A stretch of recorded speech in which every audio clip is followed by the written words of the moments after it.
to all the children of Busoga and beyond. Ngandi mwana mwene Musoga ow'ekigulu. Ebbaluwa eno ndikusoma ebbaluwa eno mu Lusoga nga yawandiikibwa mu mwezi gwa Namatu n'ogwokutaano 2025 eri abaana mwena aba Busoga n'abandi nga omutwe gwene gukoba obuzibu obwolekeire okuzikiriza ebirooto niye mwenda okujja abagala abakaali kwetuuka okutolenda n'okubayira. Baana bange abadingu bagala ni batabane ba Busoga mbalamusa ino okuva mu mbuga yange tinga Kyabazinga wa kuyamba baganda baibwe okujja mu bibiina amamiro nga abato nga bemba n'okukina nga kwe batayire okwoleka obugayagana nga muli kufiiriza okusoma okubonera ensonga muziise ebyaimwe nga bikaali kwanya okubayira n'okuzaala abaana mu kiseera ekituufu nga naali kuzaala mwana mwine oba okubayira yeyagaana nga obulamu bwe abutayire mu katyabaga omu mwotwalire n'ebyenfuna okuzibuwala olw'okuba n'obuzibu obw'okusalawo ku nsonga y'ekintu ekijja okukugemaku ku bulamu bwona ate ng'emikisa gyona ogisubiirwa. Omulenzi bwawe omugalenda n'asalawo okubayiza omugala oyo oba obutamubayiza kitiri bikaali kukula kubanga kwetwika obuvunaanyizibwa obwo. Azira Kyaidi kimusobozesa kimusobozebwa okuba baaba aganga n'okulumuka yabula olw'okutya okusuulibwa mu ituuda emisomo gyaba nga gikomye yafuna abayizi ba misango na buli n'ebisambi awoni ekyesiimisa ekibageesa akanagansi nga nimwe empango ediri kuwanirira buli kintu abasaada n'empango. Nze nga Kyabazinga waimwe ndagira nti akatyabagano kano kakomezebwe amangu n'embiro bwe tunasitukiramu okulwanisa ekikolobero kino nga tukolera galala n'ensonga lwaki ekibaviiramu okuva mu masomero kiki alina okwenigira mu kulwanisa ekikolobero kino. Mbenda ino era mbafaku ino William Gawula na Diopo wokuna ise bantu Kyabazinga wa Busoga. Goodwill ambassador to end teenage pregnancy in Uganda. Nkola ni Kyabazinga Initiative n'ebindi mu Kampala. And to recognize the figures ediraga nti there is a problem in Busoga. For example, when the Uganda Bureau of Statistics report from December 2024, eraga nti Busoga tuli abantu obukaire buna n'emitwalo 37. Waire ife twalo batwakuba nti okuva census ere tulinoba nga twazaala ino, but that is the figure which is approved, 4.37 million. Ate baida bakuba nti mu Busoga birth rate is 4.9. Ekitegeeza nti buli mukazi mu Busoga aba alina okuzaala ekitono average abaana 5. So bw'olingira population y'abakazi gye tulinayo mu Busoga obona nti buli mukazi ali suppose okuba with 5 children at least an average. Jumbo siene ya idea tukoba nti ate Busoga we have the largest population area children. We have 51% of the population of Busoga are children. Kitegeeza nti wetu tulina obukaire bunamu emitwalo 37. Obukaire bubiri point baana bali below 18 years. Then the other number nearly above 18 years. But remember, so how many are the elders above 35 who can contribute to the economy of Busoga Kingdom? Then statistics were still yet cover. Nti Musabu region yeno, Busoga is 55.2% subsistence in economy. Subsistence in the Gezachi. Abantu abalima olwendo kulya. What you produce is what you consume, and that is all. We are 55.2. Chiba kitegeza nti ku bantu obukaire bwendo geire 2.4 million grow survive on a daily basis. Chiba fulumya chebalya. They don't have a bank account, they don't have any means of investment, they don't have any money. You boss yene ya idea tukoba nti in Busoga region abana batandika okuzala between the age of 14 to 19.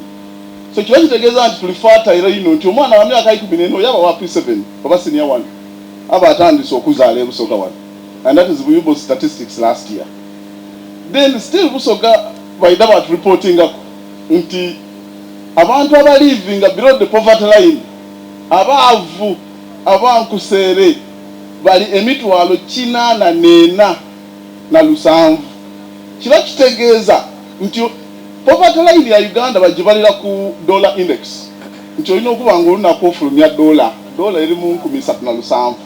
Kati abantu abatasobola kufuna 3 olunaku bali emitwalo 80 ey'abantu abaavu betuli nabo wano. And this is a very dangerous implication for the kingdom.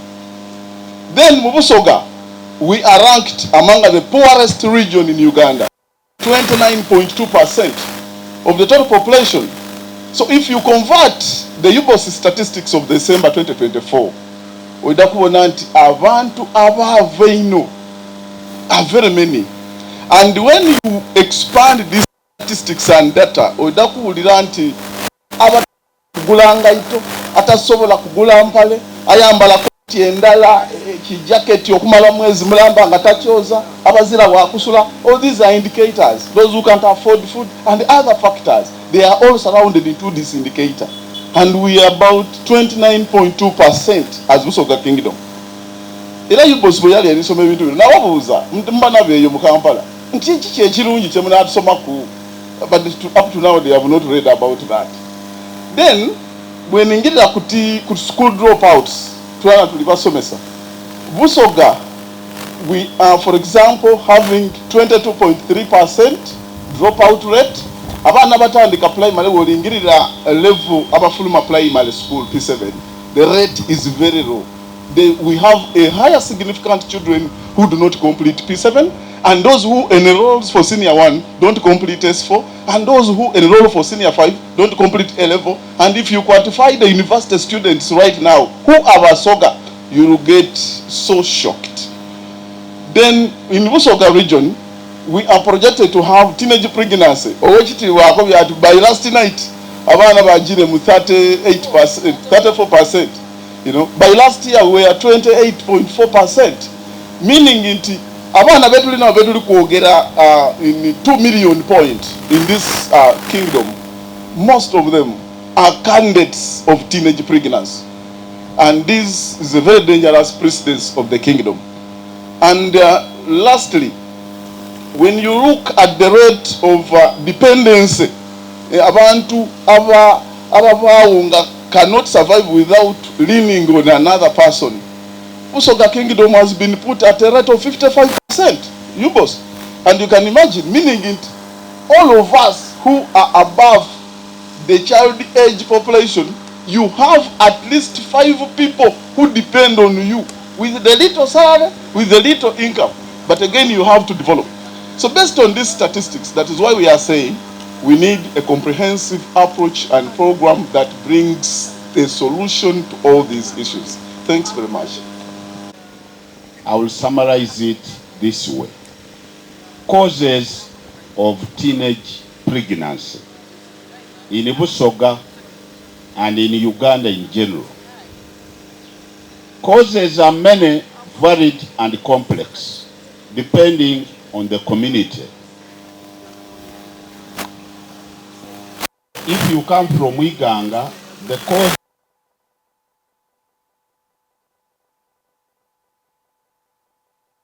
and the magnitude also differs. I've been sharing with my colleagues here.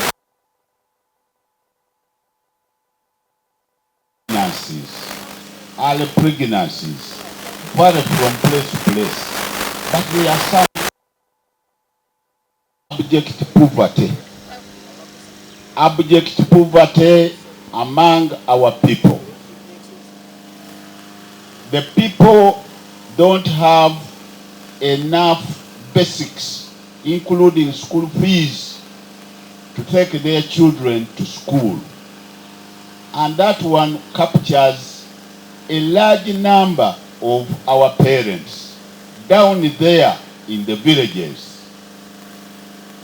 Of course, this varies from place to what? To place. The rate of poverty in urban areas like Jinja is not the same as that one in Namayingo.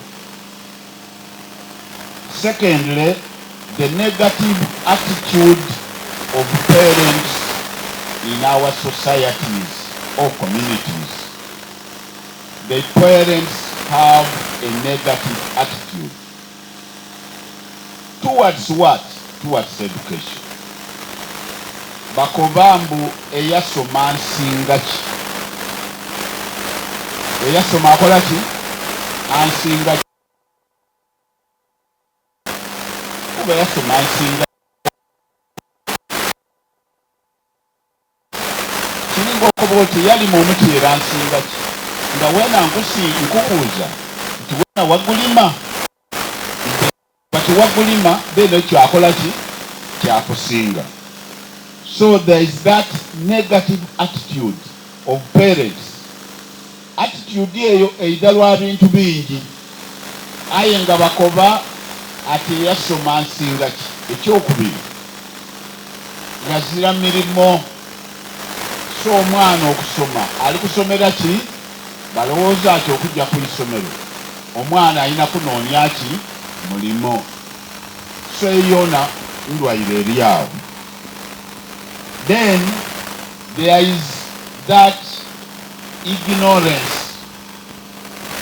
Of course, now the enforcement is zero. And that is the greatest problem we have. The greatest.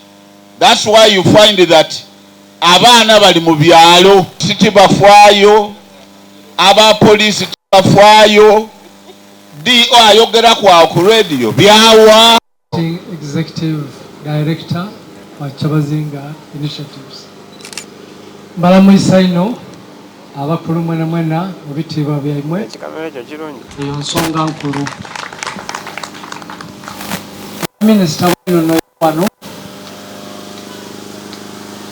UN yalonda baba okuba goodwill ambassador.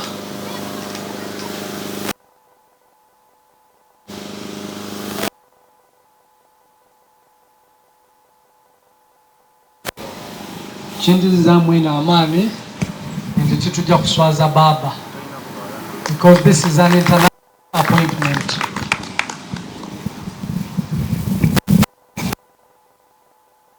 Attend kubiriza abasoga bona ne ba stakeholders but omulimo gwa office Kyabazinga Initiatives babaire balikola utebali kereza kuidaye muri era kinsanwisa ino bwemboine ba head teachers from primary schools. I was very impressed. How to jo tandikira omulamwa guno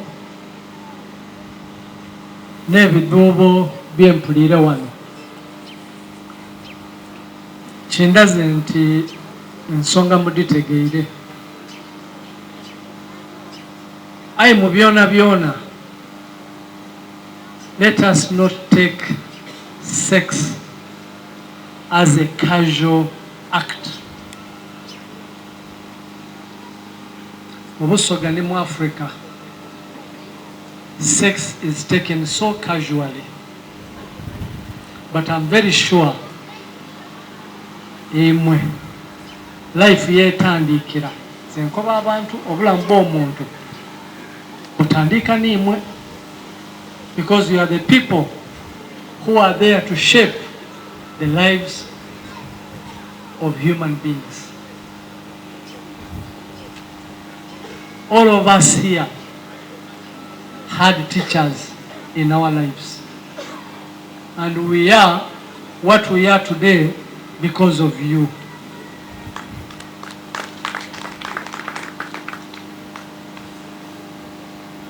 Early girl child pregnancy is something that must be eradicated in our era.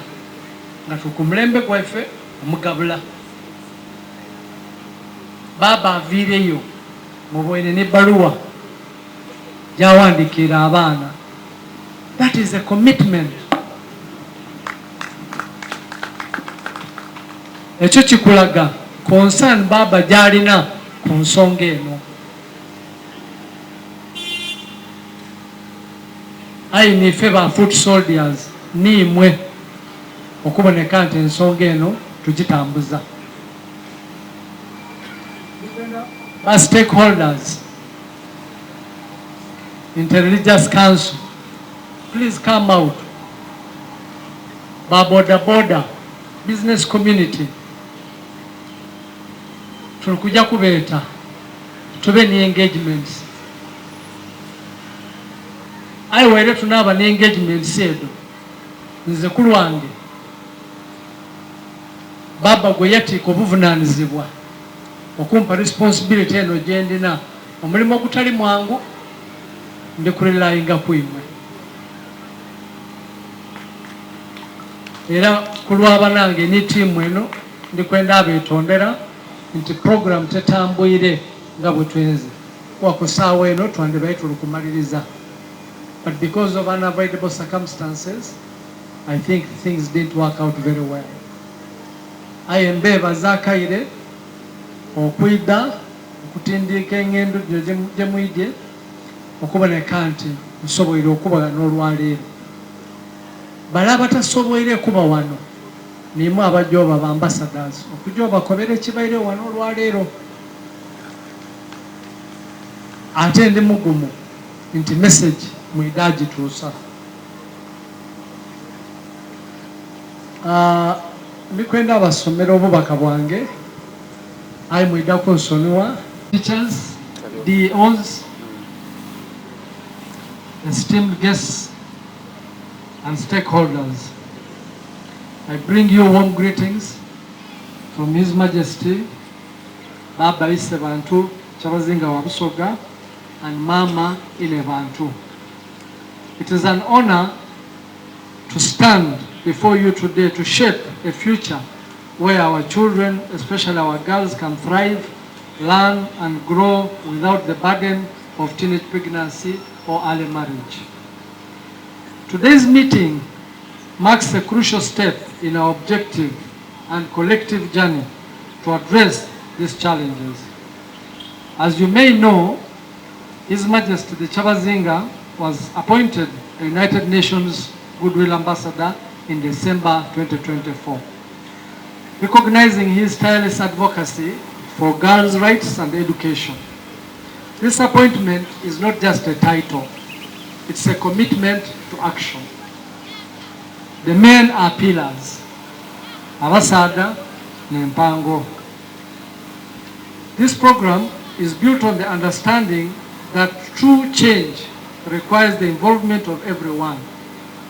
Men, women, teachers, parents, and leaders.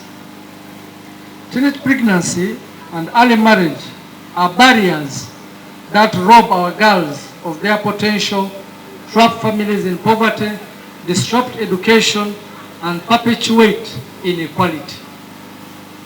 Our strategy, developed in partnership with UNICEF, UNFPA, UNESCO, and WHO, focuses on creating a school-centered framework that prevents teenage pregnancy, empowers students with knowledge and promotes community responsibility. To you, our head teachers, you are the frontline champions. Your leadership will determine the success of this program in our communities. To our education officers, municipal leaders, town clerks, local leaders, and coordinators, your oversight is crucial in ensuring that this strategy translates into action. To our parents, elders, religious leaders, we seek your full support. Cultural transformation begins at home and in our hearts. Let us reaffirm that education is not just a right, but a sacred duty. Let us work together to create a future where every child is in school, every girl has a chance to dream, and every boy learns to be a pillar of strength. I thank you all for answering this call, and I look forward to the outcomes of this meeting with great hope. Busoga okwisania na amani.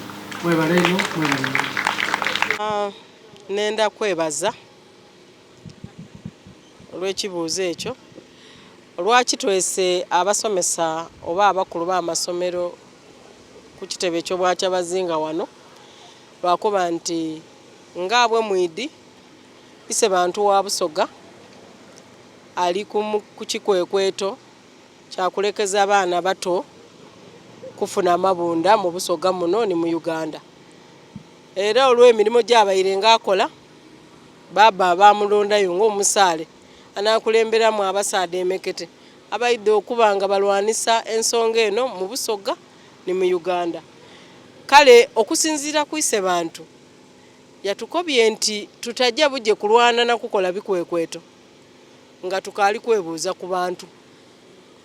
Era yakoba nti singa tusooka okwebuuza ku bantu buli mu kiketezo buli mu ngombo tutegeere kizibu kyekiri kuvaaku abaana abato okufuna amabunda nga bakaali kwetuuka. Tuida kubanga tusobola okugondoola ekizibu ekyo mangu okusinga ku okujja obujje nga ife okukoberwa abantu nti baba akobye kino kikome. Mu ngeri oti neeyo ekyokubiri lwaki tubeese ate twabeese mu mangu ise bantu nga bo mukiidi abaire ali kusoma munside okuluya aye bwe yamaze yalagira w'ekitiibwa Katuukiro ati ndi kwenda olukiiko lwange olusooka ndi kulwenda n'abasomesa mu Lubiri eigenge. Era ku 29 omwezi guno gwene gwe tuli muno olunaku olw'okuna enkyo manya olw'okuna wiiki eidda ise bantu asiimye okwogeraku eri abasomesa ku nsonga eno.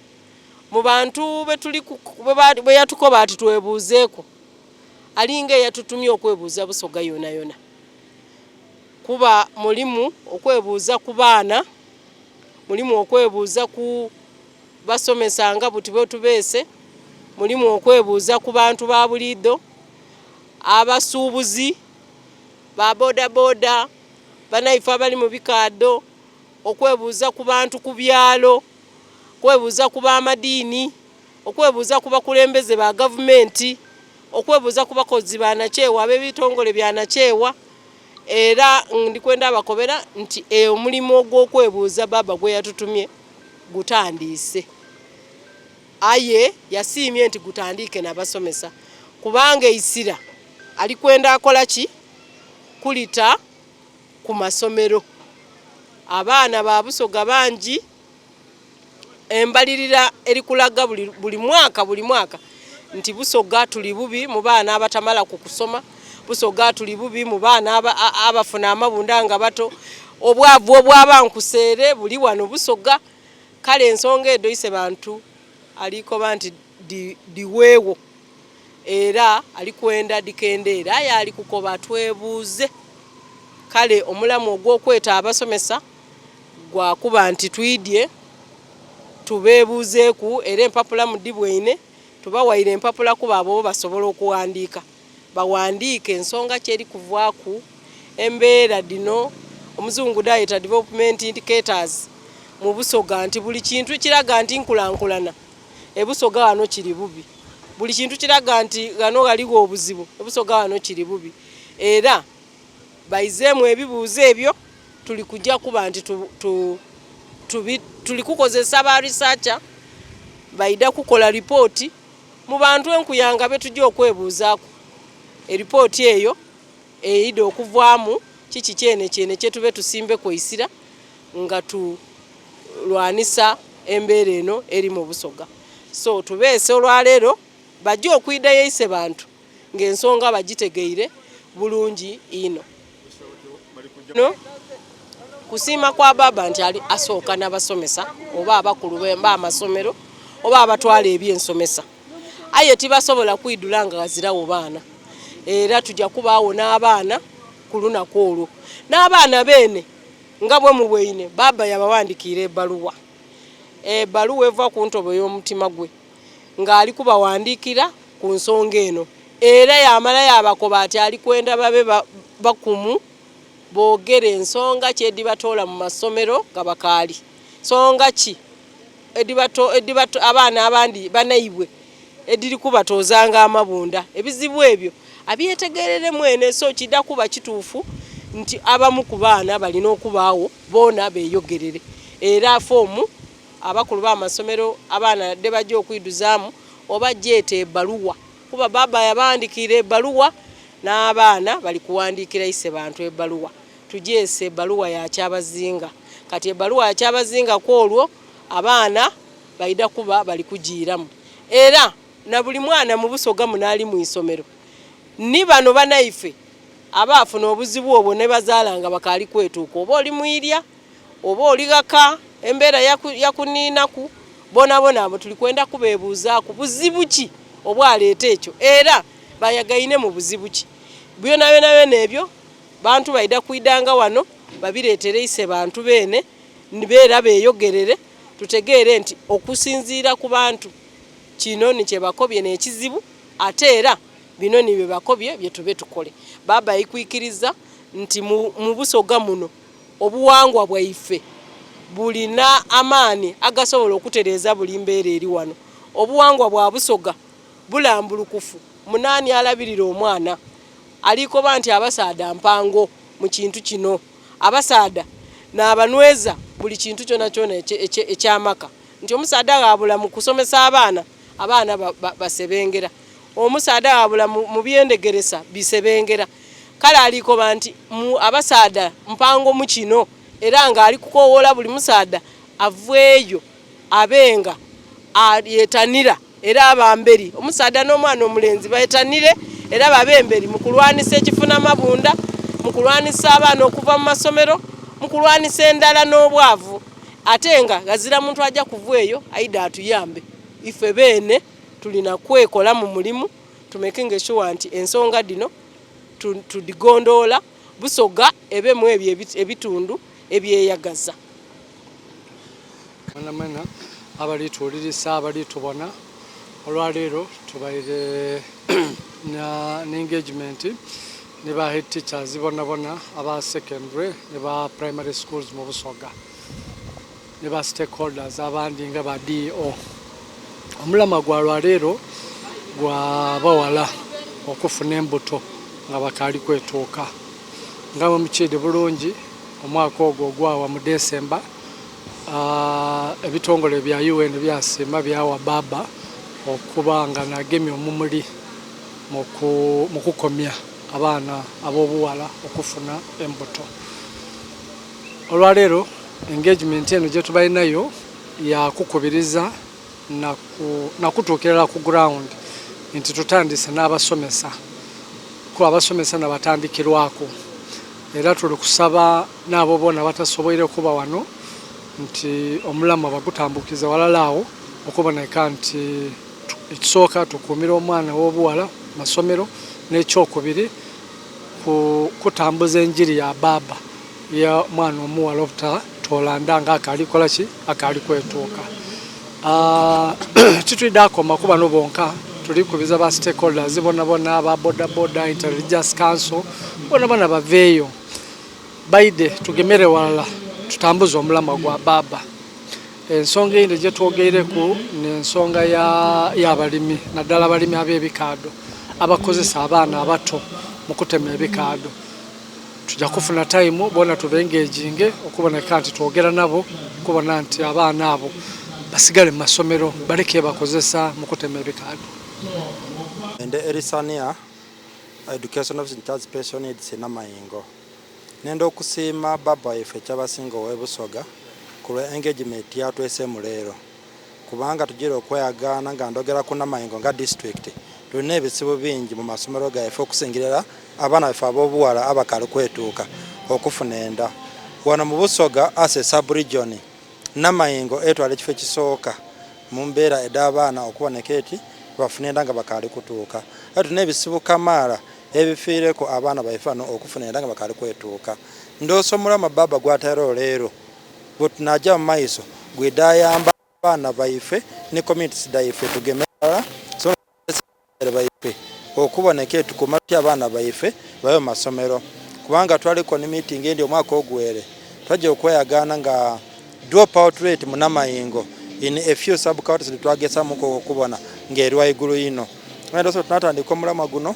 bana ebitongole ebindi kidatu yambako okendesa abaana baife okweyagana bafune embuto nga bakali basobola okuwa masomero so nendo okusaba abanamayingo abaana Busoga twena wetuli tutwale ekintu kino ng'ekikulu ino tuboneke eti amasomero gaife tukubirisa abasaire abaana okusingira ne political leaders tunina kanekisibu ekiranga mu namayingo kyetweta disco matanga.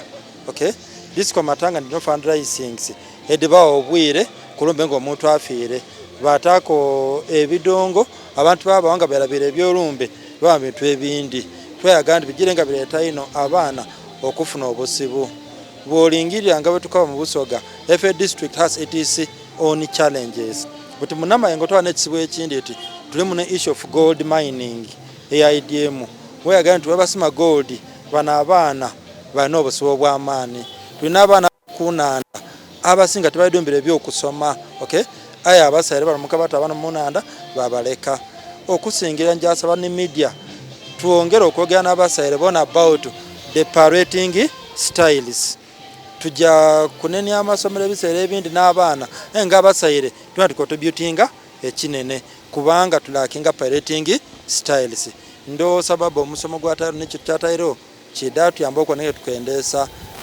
bibala mu masomero gaife amaina erisania amaende for DEO namayingo bano eida kuvaamu omuga lwetunaba ni enkole entuufu nga bwensuubira nti abantu abaidde gano n'abamu ku ba key stakeholders abasobola okutwala ensonga eno mu maiso ate beese bakulu ba amasomero aba primary ni secondary ate aba primary n'ekinu si ky'abaana okudropinga out ayi ni secondary era batuukayo era bakola ki bafuna early pregnancy era ba dropping out balo bakuba retained in schools so kida kuvaamu omuga tujja kuba committed to it nga abakulu ba amasomero kubanga kiyamba amasomero kiyamba bazaire kiyamba baana